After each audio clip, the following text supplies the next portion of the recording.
ভাগ্যে পড়েছে ইমানের সর্বোচ্চ ও সর্বনিম্ন শাখা বা স্তর কোনটি? ইমানের 70টিরও বেশি শাখা আছে। এর সবচেয়ে বড় শাখা কোনটা আর ছোট শাখা কোনটা, এটা কি জানা আছে? জানা নেই। আমি জানাই দিই, ইমানের বড় শাখা হলো ঘোষণা দেয়া লা ইলাহা ইল্লাল্লাহ, আল্লাহ ছাড়া কোনো ইলাহ নেই, মাবুদ নেই। আর সবচেয়ে ছোট শাখা হলো রাস্তা থেকে কোনো কষ্টদায়ক বস্তু সরিয়ে ফেলা।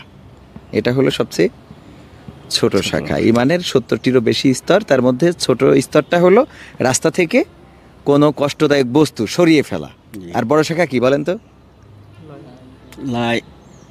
লা ইলাহা ইল্লাল্লাহু মুহাম্মাদুর রাসূলুল্লাহ। হ্যাঁ, লা ইলাহা ইল্লাল্লাহ, আল্লাহ ছাড়া কোনো ইলাহ নেই, এটা বলা, এটা মুখে স্বীকার করা, মনে বিশ্বাস করা। এটা হলো ইমানের বড় স্তর। ইমানের তিনটা মানে কাজ করলে ইমানদার আপনি হতে পারবেন। এক হলো মুখে স্বীকার করবেন, অন্তরে বিশ্বাস করবেন, 3 নম্বর হলো কাজে পরিণত করে দেখাবেন।